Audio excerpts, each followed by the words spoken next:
vamos a revisar en la unidad de aprendizaje de Estadística 1 las pruebas paramétricas y no paramétricas. Esto dando seguimiento a lo que revisamos anteriormente, que fue el planteamiento de hipótesis, y más adelante vamos a ver la contrastación de hipótesis. Y para ello tenemos que saber decidir cuál va a ser el tipo de prueba que nos va a servir de acuerdo a las características de lo que estemos midiendo. El análisis estadístico se divide en dos grandes componentes: el análisis descriptivo y el análisis inferencial. Las diferentes pruebas estadísticas se dividen en dos grandes conjuntos, una de ellas que son las paramétricas y las otras que son las no paramétricas. Las pruebas paramétricas se basan en que se supone una forma determinada de la distribución de valores, generalmente la distribución normal, en la población de la que se obtiene la muestra experimental. ¿Pero qué es una distribución normal? Es una distribución con forma de campana donde las desviaciones estándar sucesivas con respecto a la media establecen valores de referencia para estimar el porcentaje de observaciones de los datos. Estos valores de referencia son la base de muchas pruebas de hipótesis, como las pruebas Z y las pruebas T, que vamos a revisar en este semestre. Y la distribución normal considera lo siguiente. Para que sea una distribución normal debe de cubrir algunas características. Una de ellas es que debe ser simétrica con respecto a su media. La curva normal decrece uniformemente en ambas direcciones a partir del valor central. Es asintótica. Esto quiere decir que la curva se acerca cada vez más al eje X, pero en realidad no lo toca. Y otra característica importante es que la media, la mediana y la moda son iguales. Así es que partimos de estos supuestos para considerar que una población tiene una distribución normal. Y hay otra consideración aquí en porcentajes. Nos está diciendo que a partir de la media, nosotros de esta media muestral vamos a tener conteos de desviaciones estándar, y cada que sumemos una desviación estándar vamos a encontrar un porcentaje de los datos. Y aquí vemos que de la media muestral a la primera desviación estándar y de la media muestral a menos una desviación estándar vamos a tener 68% de los datos aproximadamente. Deben de caer o deben de contenerse entre menos una desviación estándar y una desviación estándar.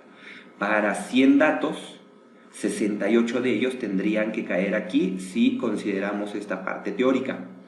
Y nos dice también vamos a encontrar el 95% de los datos entre menos 2 desviaciones estándar y 2 desviaciones estándar.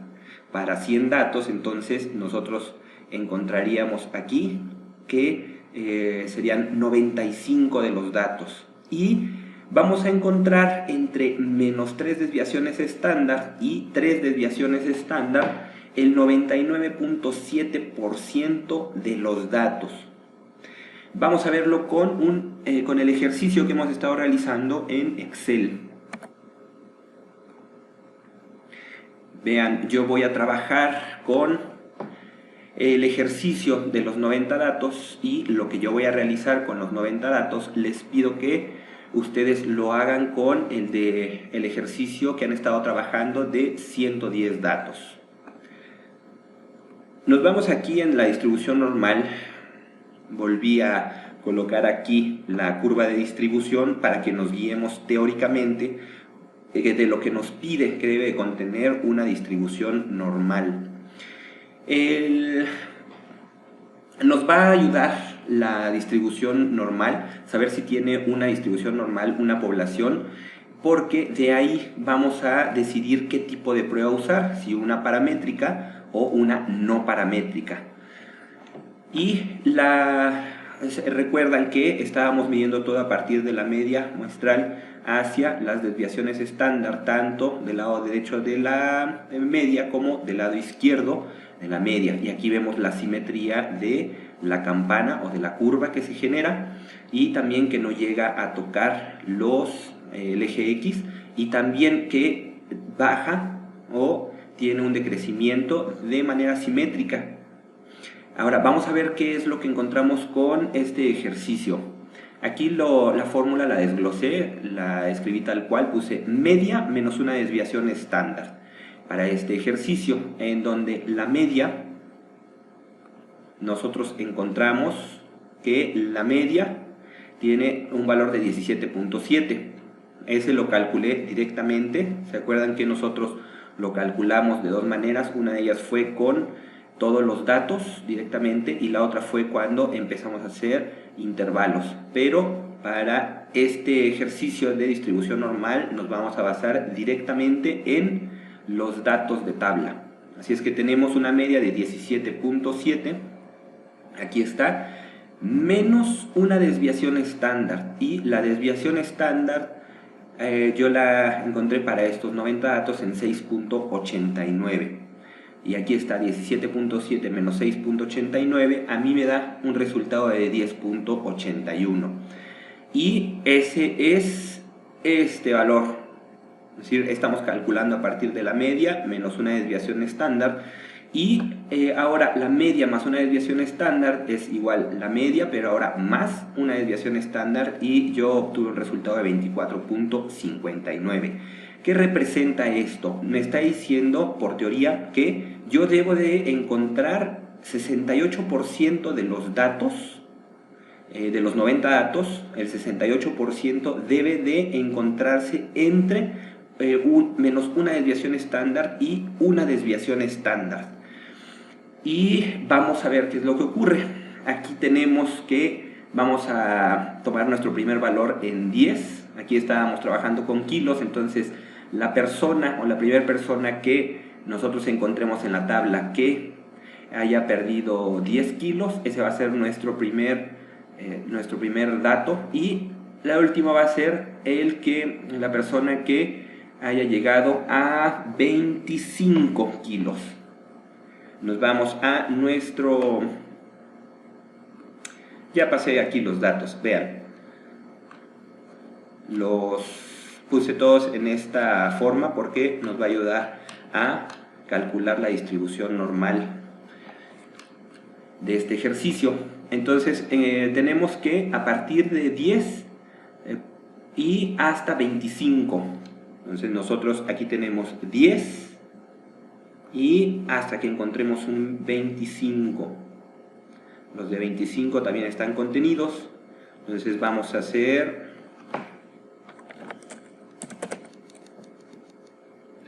Vamos a ver, vamos a ponerle contar, y desde este valor que es el 10 hasta el 25.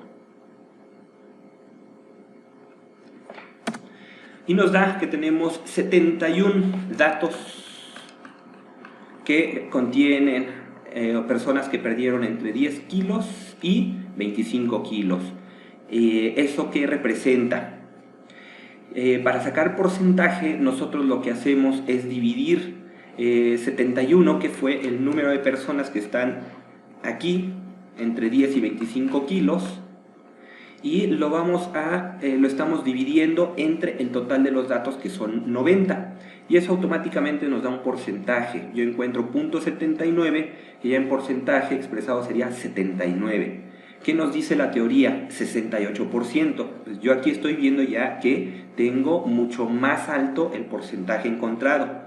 Pero vamos a seguir con las otras desviaciones para ver qué ocurre.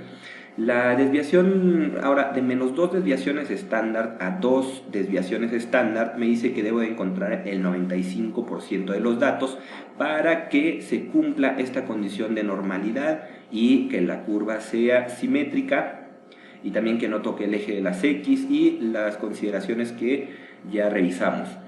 Aquí hacemos la operación, 17.7, no cambia la desviación estándar ni la media. Entonces aquí tenemos nuestra media y la desviación estándar. Lo que va a ir cambiando es cuántas desviaciones estándar estamos a partir de la media. Entonces es 17.7, pero ahora menos 2 desviaciones estándar, y eso me da un resultado de 3.92. A 17.7 le resté las 2 desviaciones estándar, que sería 2 veces el 6.89, que es 6.89 hacia acá y 6.89 hacia acá. Y tengo un total de 3.92, y ahora de la media y 2 desviaciones estándar, que es 17.7, tengo aquí en mi media, más una desviación estándar 6.89 y 6.89, y eso me dio 31.48. Así es que las personas que están entre 3 kilos y 31 kilos, 32 kilos, perdón, vamos a encontrarlo en nuestras tablas. En nuestra tabla vamos a 3 kilos, pues prácticamente sería desde la primera persona, y de ahí hasta la persona que tenga 32. Entonces vamos a ponerle como conteo, y de ahí hasta 32. Y encontramos que hay 88 personas que se encuentran entre los que perdieron 3 kilos y 32 kilos. Y eso representa un 98% de los datos. ¿Cómo saqué eso? Igual hice una división de 88 datos entre mis 90 datos. Y al redondearlo, me queda en 98%. Que si me voy a la teoría, me dice que el 95% debe estar contenido entre menos 2 desviaciones estándar y 2 desviaciones estándar, es decir, estoy arriba de lo que me marca la teoría. Y la tercera, el mismo procedimiento, 17.7 menos 3 desviaciones estándar, a mí me da un valor negativo, menos 2.97, y de ahí a 3 desviaciones estándar hacia la derecha me da 38.37. Estoy viendo que no alcanzo el valor máximo, que es de 44, ni siquiera el penúltimo. Entonces tengo ya desde aquí 2 valores fuera. Voy a revisar igual de menos 3 desviaciones estándar, me dice pues no hay personas que perdieron o que ganaron peso, así es que la primera persona va a ser desde 6 y de ahí hasta 38, 39 lo vamos a considerar. Entonces vamos a poner igual conteo, y desde esta persona hasta 38, que sería 39, perdón, entonces no alcanzamos el 40, nos quedamos en 32 y tenemos la misma cantidad, 88, es decir, tenemos igual el 98% de las personas están entre menos 3 desviaciones estándar y 3 desviaciones estándar. No alcanzamos el 99.7% que nos marca la teoría de distribución normal. Esa sería una parte teórica para ver, aplicar prueba de normalidad, pero vamos a ver ahora, lo vamos a obtener directamente con una gráfica. Para la distribución normal nosotros vamos a utilizar la siguiente función: distribución normal estándar. Aquí está, distribución normal para la media y la desviación estándar especificada. Nosotros conocemos esos valores, entonces vamos a utilizar distribución normal para media y desviación estándar especificadas. Entonces vamos a darle aquí valor. ¿Y qué nos está pidiendo? La media. Entonces, como media, yo voy a colocar este valor, 17.7. Voy a poner coma para que me regrese inmediatamente, me registre el valor. De ahí me está pidiendo perdón, X significa dato, es el dato. Entonces vamos a borrar esto y vamos a ir a X, que es nuestro dato, que es valor 6. Y de ahí separo con coma para que me registre el valor. De ahí ahora sí la media. Y la media es 17.7. Voy a poner coma para que me registre el valor. Y ahora nos pide la desviación estándar. Aquí en media, perdón, tenemos que poner valor absoluto. Para que el valor absoluto nos lo marque, presionamos la tecla F4 y aquí está, ¿se acuerdan? Lo vamos a poner entre signos de peso o de dólar y ahí nos está marcando valores absolutos. En la distribución ahora nos vamos a la desviación estándar. De desviación estándar nosotros tenemos 6.89, también con valor absoluto presionamos F4. Aquí nos lo marca y vamos a colocar coma para que nos lo registre y después nos pide esto, miren, el valor acumulado. En el valor acumulado ya desapareció, a ver, para que vuelva, ahí está. Después ese valor acumulado, ¿qué nos está diciendo? Tenemos dos posibilidades: colocar verdadero cuando es una función de distribución acumulativa y la otra falso. Si ponemos falso es una función de probabilidad bruta. Nosotros vamos a utilizar esa función de probabilidad bruta. Entonces vamos a poner ahí falso. En el acumulado vamos a colocar falso.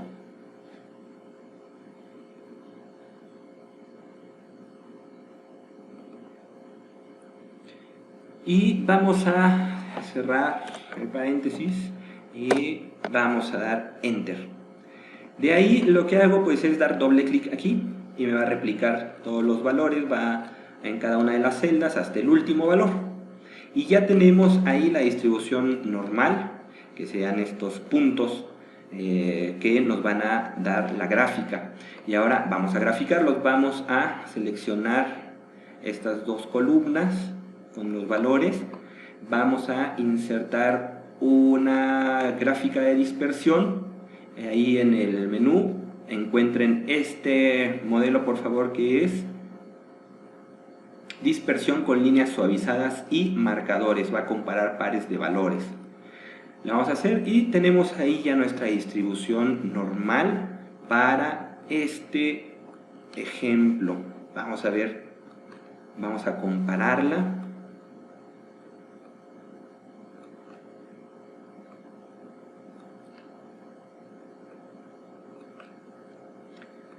Aquí lo tenemos ya. Vean, de inicio nosotros habíamos visto que en la teoría nos pedían que la media, mediana y moda estuvieran en el centro exactamente, y tenemos una moda de 18, la mediana de 17 y la media ciertamente se acerca a la moda, pero no son exactamente iguales. Desde ahí ya pudiéramos empezar a ver que nuestra población para este ejercicio quizá es no normal. Y después nos indica también la teoría que debe de ser decreciente de la misma forma hacia ambos lados de la media, el punto más alto que sería la media, y de ahí disminuir. Y esta curva no lo tiene, ¿verdad? Tenemos aquí el 17.7 en la media, pero de ahí nuestro descenso, a pesar de que es simétrico, pareciera aquí, pero nos está encontrando unos datos mucho más afuera. Entonces no podríamos considerar que tenemos una distribución normal para este ejemplo. Primero, por esta cuestión teórica que revisamos, que no estábamos encontrando los porcentajes que nos pide la teoría con los datos. Y la otra, cuando obtenemos nuestra curva, vemos un comportamiento no normal. Así es que ese sería, una prueba que ustedes van a ver más adelante con otro programa que es el SPSS. Lo van a ver en diseño de instrumentos y también en métodos de investigación, metodología de la investigación, para hacer pruebas de normalidad. Ahorita quiero compartirles esto para que ustedes tengan elementos desde la teoría para que sepan distinguir cuando una población tiene comportamiento normal o no. Y ya estamos viendo aquí con estas consideraciones que quizá no tiene un comportamiento normal y por lo tanto no sería tan recomendable utilizar pruebas paramétricas, pero sí pruebas no paramétricas. Ese estudio que les digo se llama el estudio de normalidad o estadístico de prueba de normalidad, que en SPSS lo van a encontrar como Kolmogorov-Smirnov.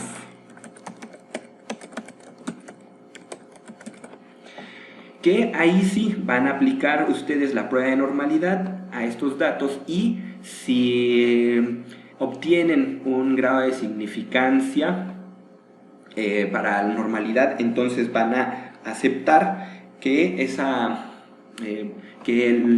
estos datos tienen comportamiento normal y entonces van a poder decidir qué prueba estadística utilizar. Pero aquí ya teóricamente estamos viendo que no cumplen desde la teoría algunos de los requisitos para prueba normal. Y esa sería la parte ya práctica de cómo calcular la distribución normal. Vamos a regresar aquí a la presentación. Bueno, vimos aquí, ¿verdad? La media, mediana y moda casi fueron iguales en el ejemplo, en el ejercicio, pero no. Entonces eso, quizá desde ahí ya podríamos revisar que pudiéramos tener un comportamiento no normal. Es simétrica con respecto a su media, más o menos, pero quedó más conformada hacia la derecha que hacia la izquierda. Y vamos aquí. Ahora, las pruebas no paramétricas serían la contraparte de las pruebas paramétricas, es decir, cuando nosotros no cubrimos el criterio de normalidad, tenemos la opción de utilizar pruebas no paramétricas, que son aquellas en las que, a pesar de basarse en determinadas suposiciones, no parten de la base de que los datos analizados adoptan una distribución normal. Pero nos vamos con algo importante. ¿Qué prueba elegir? Vean esta imagen, me gusta mucho este diagrama porque nos va a clarificar cómo llegar a decidir qué prueba utilizar, si una paramétrica o una no paramétrica. Primero sería el objetivo del estudio y de ahí revisar el diseño de la investigación, que van a ver más adelante en materia de diseños, en metodología de investigación y diseño de instrumentos, y de ahí saber si es un grupo o si son dos o más grupos. Si es un solo grupo, entonces nos vamos nada más con estadística descriptiva.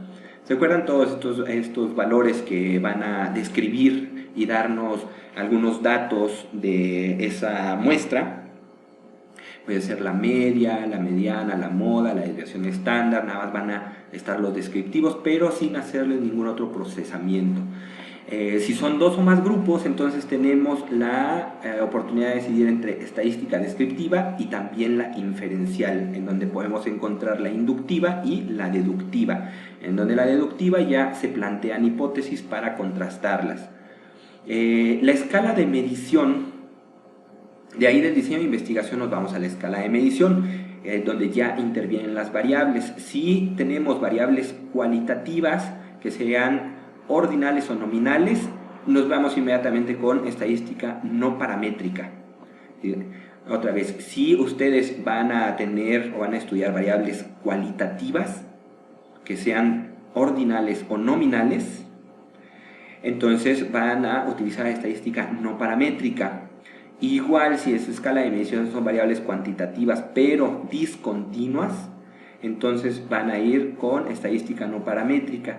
Y en las variables cuantitativas continuas, nosotros tenemos dos vías. Si el tipo de distribución de los datos es una distribución normal, como lo que acabamos de ver, entonces nos vamos con pruebas o estadística paramétrica. Y si tienen una distribución no normal, sus datos entonces van a ir con estadística no paramétrica.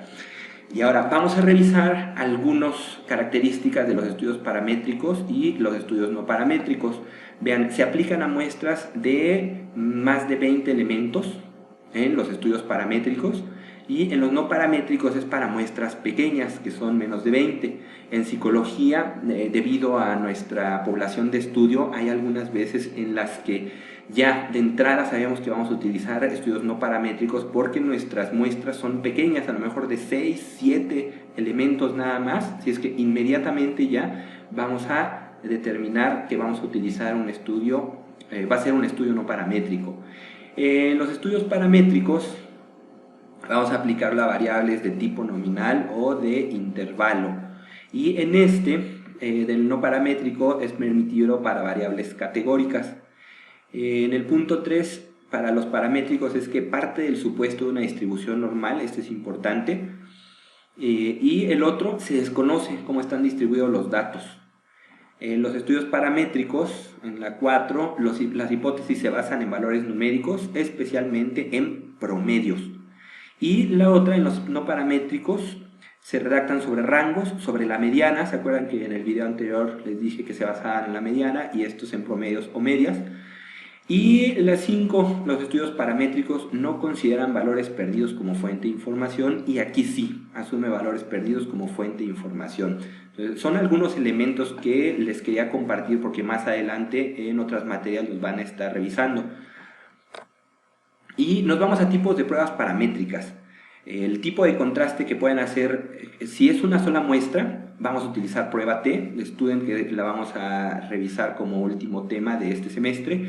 Si son dos muestras independientes, igual utilizamos prueba T para datos independientes. Si son muestras relacionadas, prueba T para datos relacionados. Y si son más de dos muestras independientes, se usa una ANOVA, que es un análisis de varianza. Aquí, dos muestras independientes. Está hablando que yo voy a comparar dos grupos diferentes, y aquí dos muestras relacionadas puede ser que yo evalúo o mido un grupo y después de un tiempo vuelvo a evaluar el mismo grupo y lo contrasto consigo mismo, ¿verdad? Fueron dos momentos diferentes, quizá con intervención o sin intervención, ya lo verán ustedes específicamente en sus modelos de diseño, de investigación, pero haría referencia a esto. Si son muestras independientes, es dos grupos que no están relacionados. Puede ser un grupo de personas, puede ser una misma variable que sería Parkinson o Alzheimer o depresión, pero de ahí tengo dos grupos a los que voy a evaluar. Puede ser en momentos diferentes o en el mismo momento, ya depende de los criterios de su diseño, pero son independientes completamente. Y en muestras relacionadas puede ser esa misma variable, puede ser depresión, ansiedad, fobia, a un grupo de personas que lo mido en un momento, después puedo aplicarle alguna intervención o no, y vuelvo a medir a ese mismo grupo, por eso se llama muestras relacionadas. Y para cada una de estas pruebas paramétricas yo tengo la oportunidad o la disposición de, si no cubre la parte importante para la prueba paramétrica, que sería el concepto de normalidad, como entonces utilizar pruebas no paramétricas. Aquí tenemos numéricos gaussianos, que sería gaussiana es esta forma normal, y no gaussiana, que pudiera tener cualquier otro tipo de forma la curva. Si nosotros ya habíamos visto que para comparar dos grupos independientes usamos T para dos muestras independientes, en una no paramétrica ustedes utilizarían la prueba de Mann-Whitney. Si son dos grupos relacionados, vimos que en la paramétrica sería para dos muestras relacionadas, y para la parte no paramétrica es prueba de Wilcoxon para muestras relacionadas. Entonces, aquí ya estamos sabiendo que tenemos más de 20 elementos, y aquí estamos partiendo que quizás son menos de 20 elementos los que vamos a estudiar, y también que parten de normalidad, una distribución normal, y aquí parten de una distribución no normal. Y así vamos, comparar 3 o más grupos nos sirve la ANOVA de una vía para muestras independientes, y en la no paramétrica se usaría la prueba de Kruskal-Wallis. Para 3 o más grupos relacionados sería el análisis de varianza de una vía para muestras relacionadas, y en la no paramétrica le correspondería prueba de Friedman. Y para asociar dos variables, que es lo que van a... quizá vemos un ejemplo de correlación de Pearson. Aquí, para asociar dos variables, vamos a utilizar para la parte normal o gaussiana correlación de Pearson, y la otra sería correlación de Spearman o Kendall. Bien, así es que primero es decidir qué prueba el objetivo del estudio, siguiendo por estos caminos. Si nos da una estadística no paramétrica, sería revisar cuáles son las condiciones, si voy a comparar dos grupos independientes, dos grupos relacionados, 3 o más grupos independientes, 3 o más grupos relacionados, o dos variables, y ya decidir, porque cada una de estas tiene sus características que verán en otra materia, en estadística 2. Igual, nosotros ya cuando entremos en este semestre a la prueba TDStudent también parte de algunas características. No se puede usar para todos los... tiene una metodología de aplicación específica, tiene que cubrir algunas características para que podamos utilizar prueba T. Si vimos que en este camino nos encontramos que lo pertinente era utilizar una estadística paramétrica, nos vamos a la prueba. Si es una muestra, utilizo prueba T. Si son dos muestras independientes, T para datos independientes. Dos muestras relacionadas, T para datos relacionados. Y más de dos muestras independientes, un análisis de varianza. Así es, eso es el tema de hoy. Y por favor, trabajen ustedes en su ejercicio de Excel. Vean que encuentran teóricamente. Guarden ahí ese archivo para que cuando ustedes estén en estadística 2 y vean pruebas de normalidad, apliquen Kolmogorov-Smirnov en SPSS y sepan si concuerda lo que encontraron ahorita con la teoría con cómo está esa prueba de normalidad ya procesada con un software de computación específicamente para la estadística e investigación en ciencias sociales. Así es que me lo envían, por favor, lo suben a la plataforma de EUAM. Y así ya hemos ido avanzando. Vean, ya tenemos varias cejas aquí de lo que hemos ido haciendo durante el semestre. Guárdenlo porque más adelante les va a servir, aunque sea para que recuerden ahí lo que...